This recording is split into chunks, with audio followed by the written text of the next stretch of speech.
আমাকে একটা friend comment করেছে, বৌদি তোমাকে দেখলে আমার দাঁড়িয়ে যায়। তো তোমাকেই বলছি, তোমার কোন জিনিসটা দাঁড়ায়? তুমি দাঁড়িয়ে যাও না তোমার বান্টুটা দাঁড়িয়ে যায় গো? সেটা তুমি জেনে কি করবা গো? তুমি কি আমাদেরকে দেবা নাকি? না মানে ভাই, আমি একটা জিনিস কিছুতেই বুঝতে পারি না, তোমাদের কি বাড়িতে কোনো কাজকর্ম থাকে না নাকি? মানে তোমাদের বড়রা তোমাদেরকে দেয় না ভালোবাসা?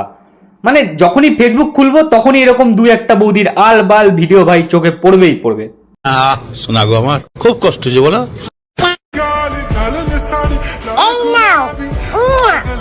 আরে আপা, বলছি একটার সাথে আর একটা ফ্রি, এরকম কোনো অফার টফার দিচ্ছ নাকি তুমি? না মানে মানে ডান হাত দিয়ে একটা দিচ্ছ, বাদ দিয়ে আর একটা দিচ্ছ, পাবলিক তো কনফিউজ হয়ে যাবে, মারা কোনটা ছেড়ে কোনটা খাবে। किस्मत का नहीं रे लाला, सब मेहनत का खेल है। দেখ ভাই, মেহনত কা খেল হতো যদি তোর বয়সটা একটু বেশি হতো, তাহলে এই কথাটা বলা যেত যে হ্যাঁ মেহনত কা খেল, অনেক খাটনি করেছে তাই আর কি বউ প্রেগনেন্ট হয়েছে। কিন্তু তোর যা বয়স ভাই, এখানে মেহনত কা কোনো খেল নেই, এখানে সব হচ্ছে কিসমতেরই খেল। আর তারপরেও যদি মেহনত যদি তুই করে থাকিস, আমার মনে হয় তোর সাথে আরো অনেক কেউ মেহনত করেছে, কারণ তোর বউয়ের পেট দেখেই মনে হচ্ছে 1 ডজন বাচ্চা আছে। মানে क्या आप अपने एक्स को मिस करते हो? अब आपके पास आईफोन है तो क्या आप नोकिया को मिस करते हो?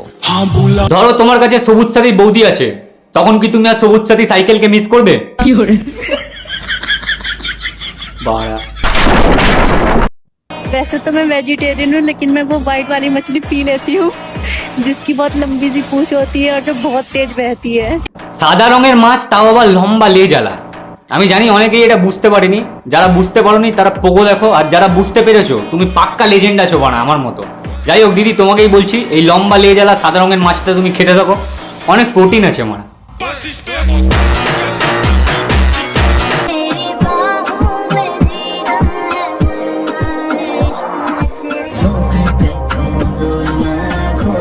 কিরে ভাই, হেভি মন দিয়ে দেখছিস তো, তুই পড়িস নাকি?